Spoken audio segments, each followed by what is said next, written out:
เฮือนในที่มันไปทางเฮือนบัดคิดมาหันมันดิบโคตร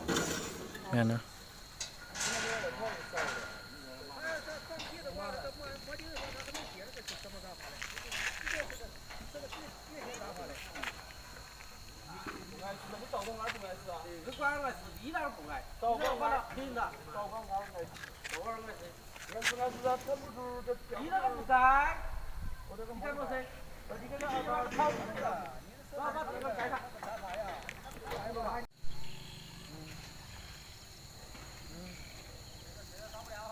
不懂啊。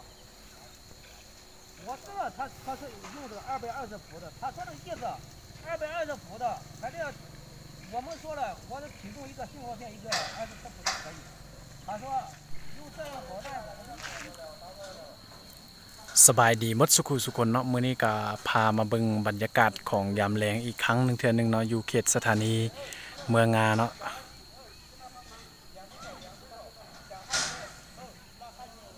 ยังมีการแปลงทางด้านหน้าสถานีเมืองงาอยู่เนาะตอนนี้เนาะ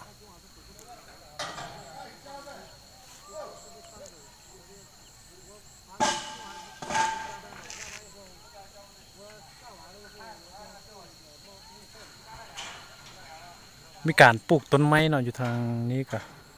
ยังมีการปลูกต้นไม้อยู่เนาะ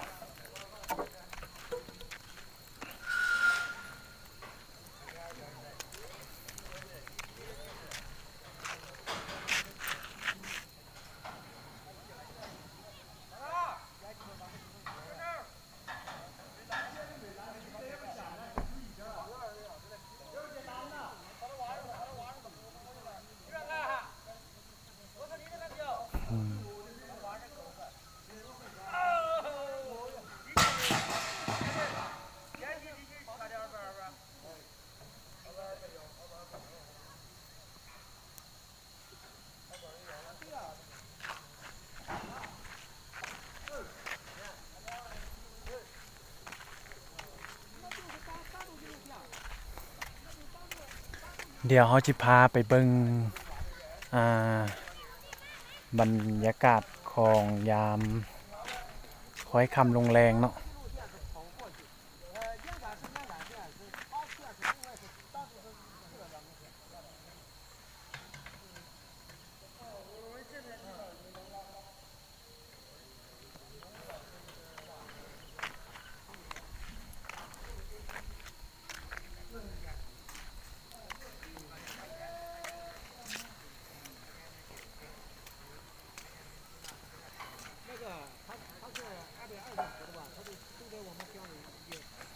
นี่จะเป็นโซนเป็นล็อกเนาะตอนนี้มันจะเป็นบอนจอดรถเนาะที่เฮาย่างมัน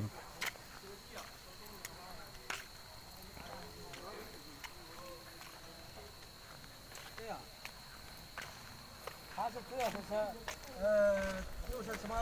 220以上的店都是他们做，就跟我们是一点关系没有。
ยามแรงของสถานีเมืองงาตอนนี้เนาะ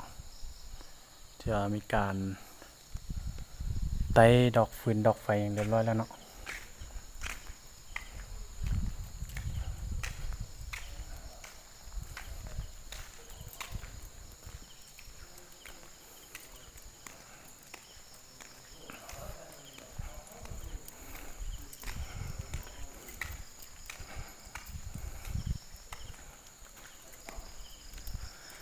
เขาจะพาเที่ยวชม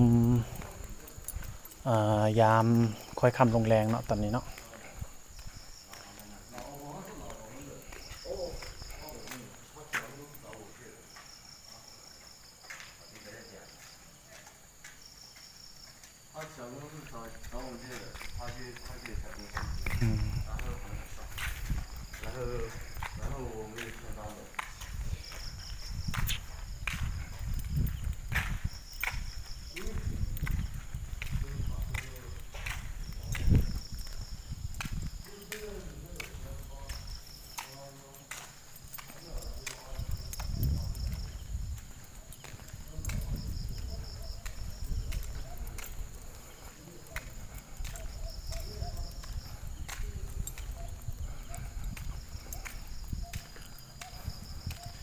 ติดแผ่นป้ายอย่างเนาะอยู่ทางถึงนี่นะ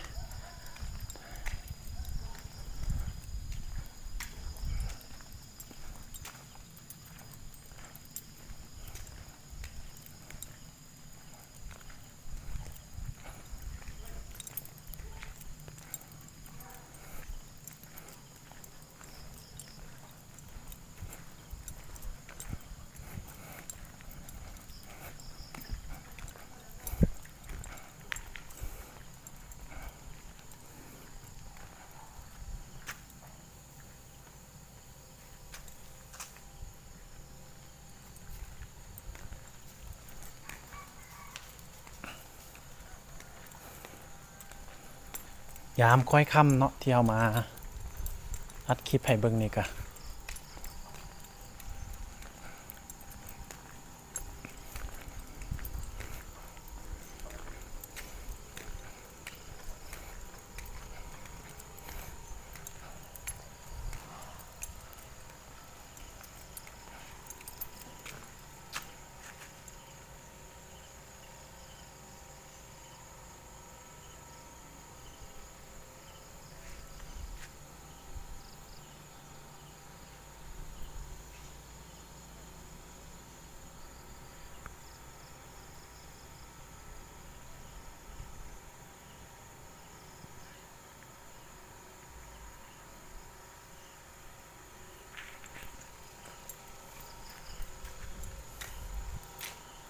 ทุ่งนายามแรงเนาะ